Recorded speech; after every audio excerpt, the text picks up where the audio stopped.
This message is brought to you by Apple Card, Shave Ice by the beach, a trip to the state fair, and a throwback flick at the local drive-in. They're more than just items to check off the summer bucket list. They're also opportunities to earn 2% daily cash back when you use your Apple Card with Apple Pay. Apply for Apple Card now and use in minutes with Apple Pay. Subject to credit approval. Apple Card is issued by Goldman Sachs Bank USA, Salt Lake City branch. Terms and more at applecard.com. Propel Fitness Water. With Gatorade electrolytes, zero sugar, and vitamins, Propel hydrates better than water to help you get the most out of your workout and get back to your best self. What propels you? Propel with Gatorade electrolytes. Listen to the heartbeat. Chevy is called the heartbeat of America for a reason. With SUVs made to move with your rhythm. The versatile Equinox tackles your entire day. The spacious Traverse fits your crew and your whole weekend. And Trax brings style with value you can count on. All infused with tech that has your back, so your drive always hits the right chord. Chevrolet. Together, let's drive. From the Fifth Quarter Studios in Madison, Wisconsin, you're listening to Coach Unplugged. And now, your host, Steve Collins. Hey everybody, welcome to Coach Unplugged. We're so excited you decided to join us. Make sure you go over and leave those 5-star reviews. If you like this, go over and listen to our other podcasts like the 5-Minute Basketball Coaching Podcast or High School Hoops or Funnel Down Defense or Coaching Youth Hoops or whatever one of the 7 in our network that you would like to listen to. But before we jump in, I'd like to give a big shout out to our 2 sponsors. First of all, Dr. Dish, the #1 shooting machine on the market.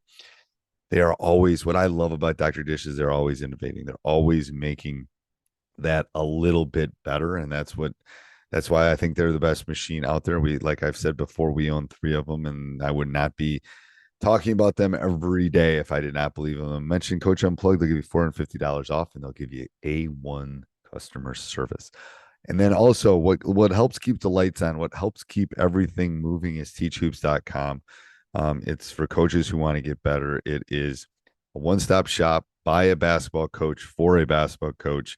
I'm always working with my team 365 days a year, working on making us better. And I want to do the same thing for you. I'm giving you resources, one-on-one calls, office hours, a roadmap per se that will help you become a better coach. And we offer a 14-day free trial because I believe you should come in and kick the tires around and see if it's right for you.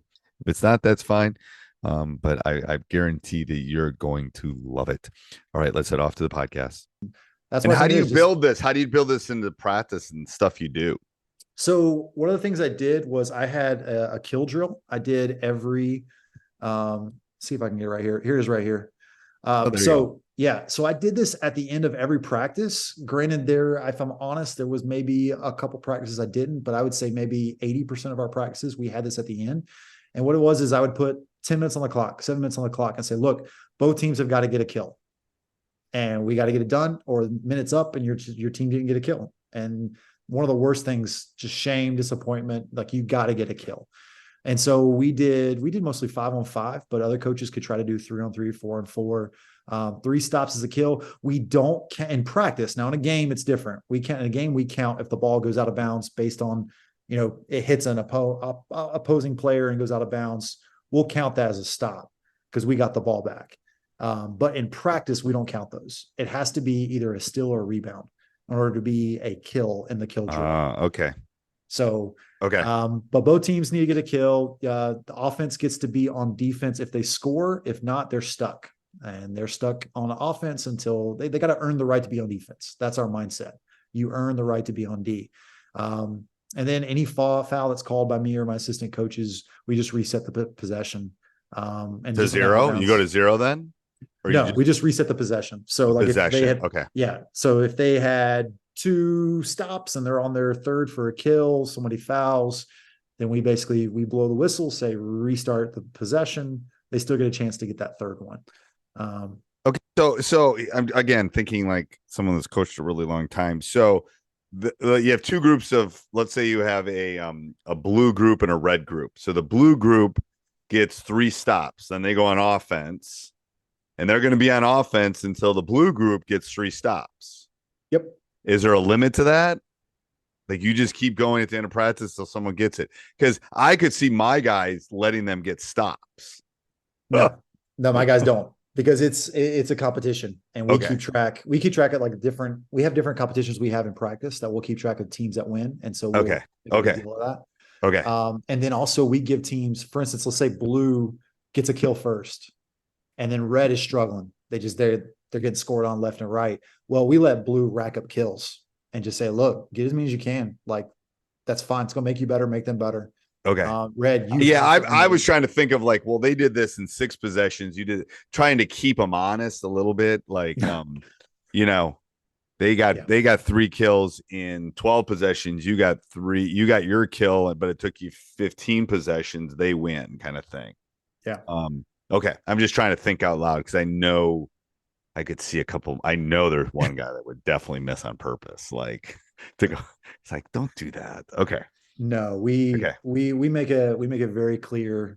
Competitive. If you're making it easy for a guy, then you're cheating the team. Yeah. And we have a rule, not a rule, more expectation. Before practice, we dab each other up. We talk to each other real quick before we get in our huddle. And then at the end of practice, we do the same thing. And the mindset is, we can be buddy, we can be friends before practice, but as soon as we start practice, we're at war. We want to get better. Right. But as soon as practice is over, the beef has to be squashed. Yep. Like, you can't have any issues. You got to be able to look each other in the eye, shake hands, move on. And if you do have some issues, we need to deal with it right then and there after practice. Okay. Talk it out, get it over with, move on. Because we're not going to have chemistry issues. We're not going to have that problem. Yeah, I love that. So here, I'm gonna stop sharing right now because okay. But yeah. So yeah, that's one of the things we did. Do you see any obstacles in this? Like, anything that is going to be problems moving forward? Because you're saying you're here and you need to go here. Is that what you're saying? You're saying you're close, but the mindset was this: do I expect my players that aren't as athletic and as quick as the guys they're guarding? Do I expect them to stay in front of them? And so, is that a fair expectation? And I felt like it wasn't. I felt like there's some guys you can. So that's why I did the whole push sideline and have a goalie. And so in the Chris Beard system, if you get beat, you stay with them. You try to nudge them out. While you're nudging out, you have your goalie that comes and helps you out. Because the shot that we want them to shoot is a mid-range jumper or a mid-range floater. That's your goal. You don't. So who's the goalie? Where's the goalie coming from? Is he guarding the lowest guy? He's guarding the lowest guy, either the post or he's guarding the guy that's on the outside corner, depending on what they're running. So what happens if they drive and they kick? That's always our concern. That's why we try to get high hands. That's where the stunt for the 3. Yeah. So on the backside, so not where the ball is at, on the backside, we have our drop man. Our drop man's going to drop off. And as soon as a pass is made, if it does get made and we don't get a steal, we go in scramble mode. And that's another one of our terminologies we call scramble. So if you hear a coach call scramble, don't guard the guy you're guarding. We need to find the ball. You got to run him off the line no matter what. Yes. Okay. And so all 5 guys are in charge, and we do a scramble drill, which is really a lot of fun. Just 4 or 5 guys on the outside. Every time a pass is made, we yell scramble. Everyone has to guard somebody different, and just kind of getting them that mindset of talking, 1, and 2, understanding I don't have to guard the guy I've been guarding all game long. And that is, if I could get my middle school coaches to really harp on that, you don't have to guard your guy. You can guard other guys. You can switch on screens. It's okay. And I know they do. They do a great job. But if I could really get that fixed at the middle school level as they build up, it would help. Because in the high school round, we deal with it too. Just guys get stuck in. I get called upward basketball where do you know what upward basketball is? I do. Oh, my daughter, both my kids played upward. The problem is that's why we switch most ball screens. Yeah. We just switch them, because then who knows who you're going to guard. I mean, we talk about it, but it's like, as long as we know we're doing it. We switch. Our rule is you switch unless it's a bad screen, and you could tell a bad screen from a mile away. Right. If you got space, just get around them. Not a big deal. But if it's a good screen, automatic switch. How do you get your guys to talk defensively? So I stole this from Duke. Sadly, I'm not a Duke fan. I'm a Carolina fan.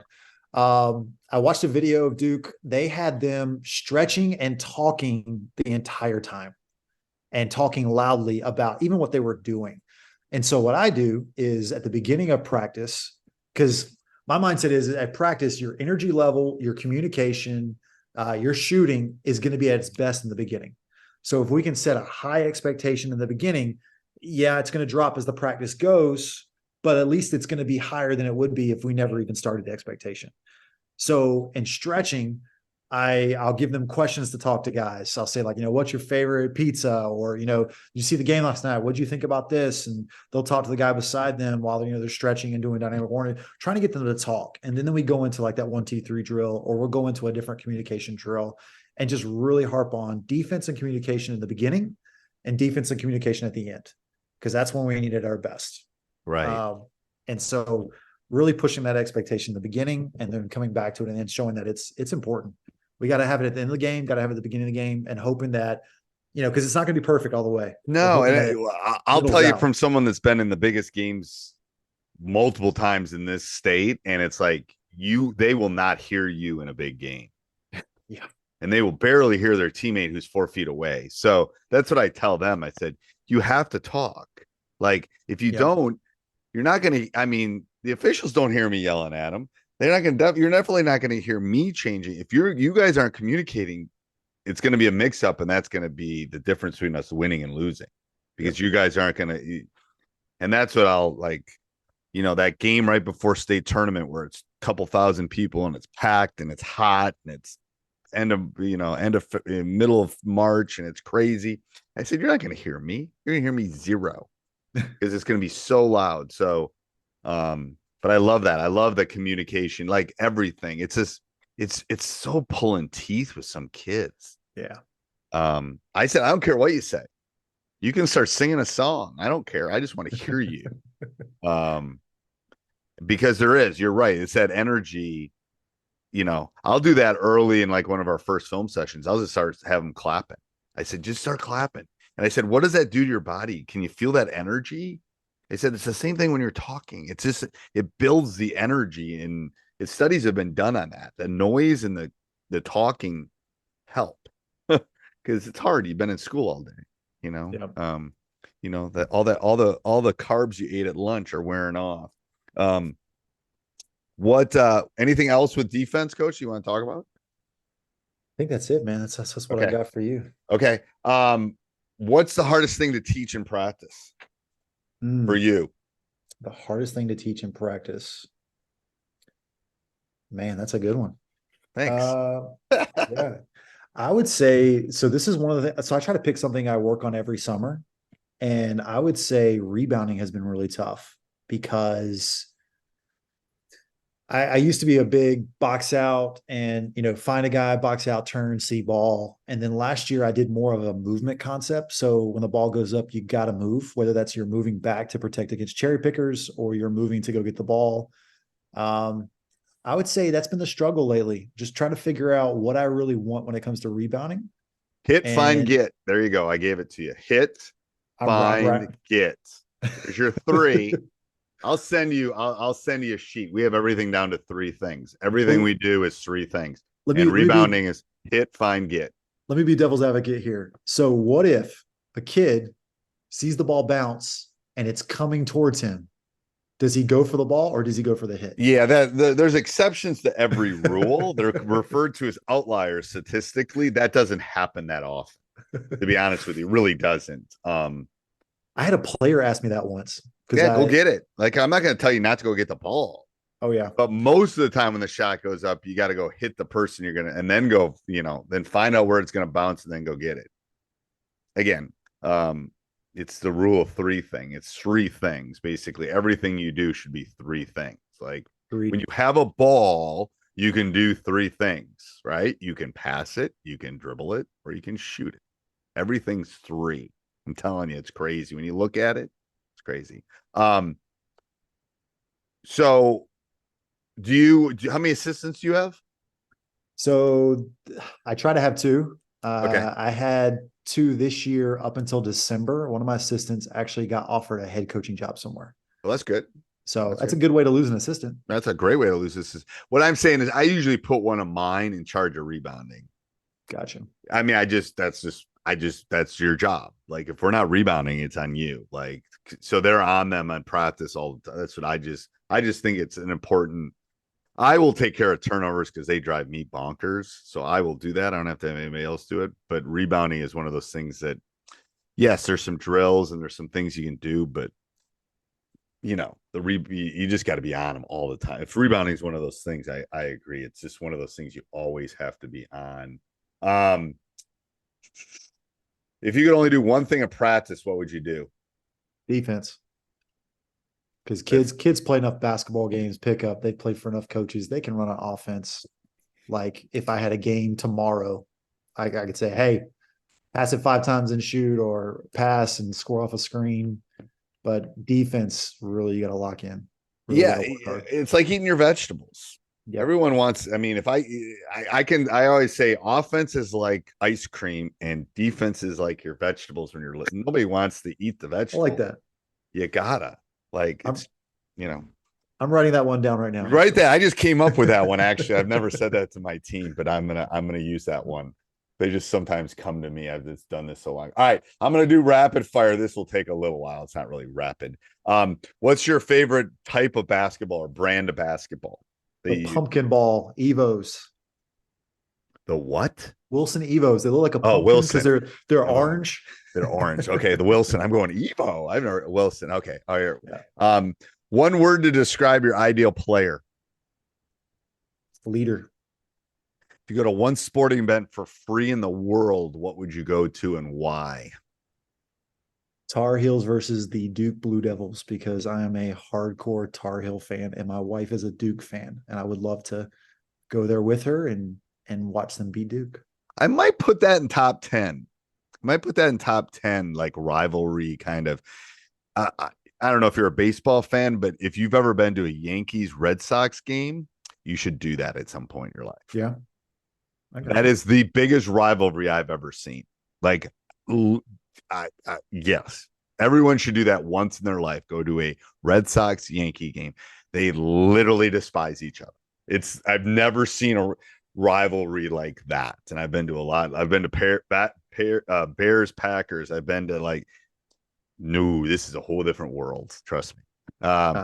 It's pretty bad with Duke and Carolina. I bet that's in the ballpark with the Yankees and Red Sox. Favorite pregame or postgame meal? Ooh, Taco Bell pregame. This message is brought to you by Apple Card. Shave ice by the beach, a trip to the state fair, and a throwback flick at the local drive-in.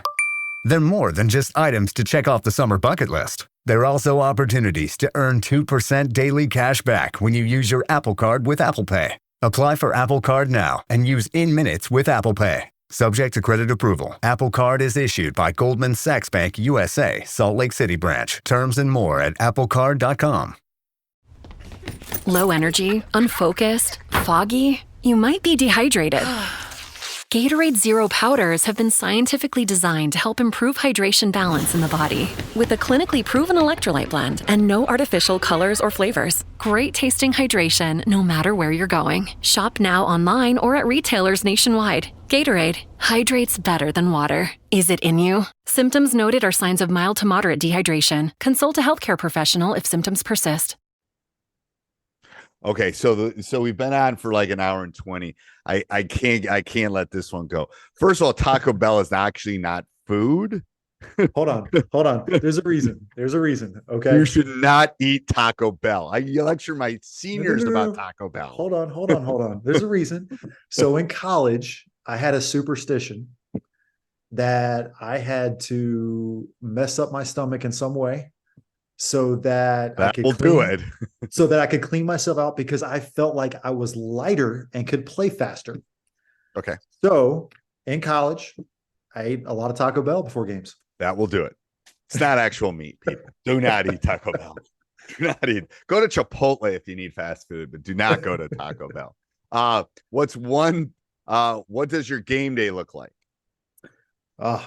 Teaching, dealing with that, and then finishing up that. And then afterwards, I like to watch some game film, and then I like to pick this is kind of giving something away, a little secret I have. I like to pick a random play I find on Twitter and put it in my back pocket. That's a good idea. Like just have it just in case. And in case I need to draw up something that maybe their defense has figured out all of our stuff and they're stopping it just to show something different. I like that. I like that. So I try to look on Twitter for just a random play to put in my back pocket. I might use it, might not. And then it's X now. It's not Twitter, but go ahead. Yes. Sorry. I apologize. Elon Musk. I'm so sorry. Sorry, Elon. Don't ban me. Don't move me off. So that, and then we do like a team meal before every game. The parents put it on, and we all get together, and it's kind of cool because they do it around the same time the JV plays. And so we'll sit up. The way our gym is, you have a little like upstairs room that you can sit and watch the gym. And so we sit up there and eat, just kind of hang out. And, that's nice. That's really nice. Yeah, I like that. For me as a coach too, it's like we teach all day, and then I like that hour and a half after school's out. Like I don't go home. I mean, I used to run home when my kids were little, but I don't even go home anymore. I just stay there and I just I'll watch some game film. I'll try to get myself in a good state of mind, to be honest with you. What's one thing you do to relax? Ooh. Man, there's a lot of things. Trying to pick one. Video games. I actually play video games to relax. Really? I used to do that a long time ago. Yeah. I had one person tell me before I had kids that you would never play a video game as soon as your first child is born. And so that's been stuck in my head. And I'm just like, you know what? I'm going to play. I'm going to play despite. I used to play Call of Duty all the time. We used to have it in the coaching office. That was the bad part. It was like, ooh, I had to move that out. That was not good. Do you have any superstitions? Besides Taco Bell? Besides Taco Bell. I have the tie superstition sometimes. We lose a couple games with a tie. I won't wear the tie for a while. I have certain things I have to listen to before games. And then I have one, it's a good superstition, but when the national anthem is playing, I start thinking stuff in my head, just thankful for this, thankful for that. Just trying to get that mindset right where I'm mentally tough and just able to handle anything. I know. I always move on one word. I won't tell you what word it is, but near the end of the national anthem, I'm always like, we're facing it. And then that word starts near the end. And then I start walking. And yeah, it's because I'm always thinking during national anthem too. It's like I'm processing. I've heard it so many times that, yeah, I love that. I love that. I do that too. I thought I was the only person. Best basketball player you have seen in person. Ooh, Bam Adebayo. He came to a couple workouts when I got the job at High Point. That was a man amongst boys. Best basketball player of all time. Michael Jordan, the GOAT. If you could only teach one skill, not general like defense, one skill at practice, what would you teach? Dribbling. Shot clock, yes or no? Yes. If you could change one thing about the game, what would you change? I changed the new rule that they just put in. They took away the 1-on-1s, man. Okay, so we don't have that this year in our state because we play halves. We play 2 18-minute halves. We have no shot clock, but we play 2 18-minute halves. So we get 4 extra minutes, and we won't be doing the rule. Man, I love the strategy behind the 1-on-1. I love that. I know you won't shoot as many. The stats teacher is going to tell you won't shoot as many free throws. We shot more. Next year you won't. With the new rule. With the new rule, you won't. Because think about it, you don't get 2 until you get to 6. And bonus was normally 7. How often would you get in the bonus in a quarter? Not very often, right? No, I'd say not in the first quarter and not in the third quarter. How often the games that you did, you remembered, right? Yeah. So you will not shoot as many free throws, I don't think. There'll be less free throws, is my guess. I don't know. I don't have the math behind it, but yeah, mine, if you've ever listened to the podcast, my rule change is get rid of the jump ball. Why? I mean, I haven't heard. There's one jump ball in a year, one jump ball in a game at the beginning of the game. The officials are horrible at throwing it. We don't practice it. Give the visiting team the ball universally. But we do practice it. We actually have plays off the jump ball. But there's only one. The cost benefit for that, especially if you have a 6'6" center, unless you're gonna go for the steal. Yeah, we are. For the steal. Yeah. So that's the We leave one guy open, and we have our fastest guys guard other guys. Yeah, and that works. Well, and our rule is watch the ref's hand, because the ref's not looking at you as soon as he makes his motion. So you move as soon as he makes the motion. Makes the motion. Yep. Before the ball even gets released, because he's not looking at you. He's looking at the ball. How many officials are you have? 3? 3. Interesting. I just think it's a stupid rule. It's an archaic rule. Why do we do it? Unless you're in the NBA, no one jumps ball anymore. It's alternating possession. So that's my theory with it. That's the one rule I want. I also want a bigger basketball court because the court's too small for the bodies, but that one's not going to happen anytime soon. Best game you've seen in person? Best game I've seen in person. I would say the Louisville UNC game where Marcus Page hit the layup at the buzzer at the Dean Dome. That was a great game. I remember that. Favorite quote or saying? We talked about this before. Oh yeah. So if for anyone that's watched Quarterback, Kirk Cousins shares a quote, and his quote, I'm gonna pull it up real quick because I can say it, but I'm gonna say it wrong. I know I am. From Margaret Thatcher: "If my critics saw me walking on the River Thames, they would say it was because I couldn't swim." Touche. Best team of all time. Are we talking college or NBA or best team of all time? Best team of all time. Man, I'm going to go with Tyler Hansborough, Ty Lawson, UNC National Championship. Yeah, I'm going to go with that one right there. Okay, he's wrong on that one. I'm just going to say he's wrong on that one. It's a nice team, but that's not the best team of all time, in my opinion. Best coach of all time? Dean Smith. Okay, knew that was coming. All right, so this is how I always end every podcast. And you're still a puppy, so this is going to be a little bit harder for you. But what would you tell your younger self?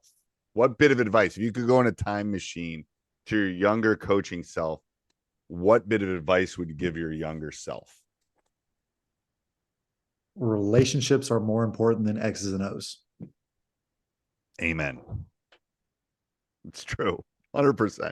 We're going to end with that. Thank you for coming on, Coach. That was awesome. That's the perfect ending to a podcast.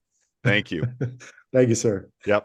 Hey, everybody. If you like the podcast, make sure you subscribe, leave a review, jump up and down, run around your house, whatever you need to do. Also, go over and check out teachhoops.com for coaches who want to get better. Have a great day. Booking.com is the easiest way from a day surrounded by noise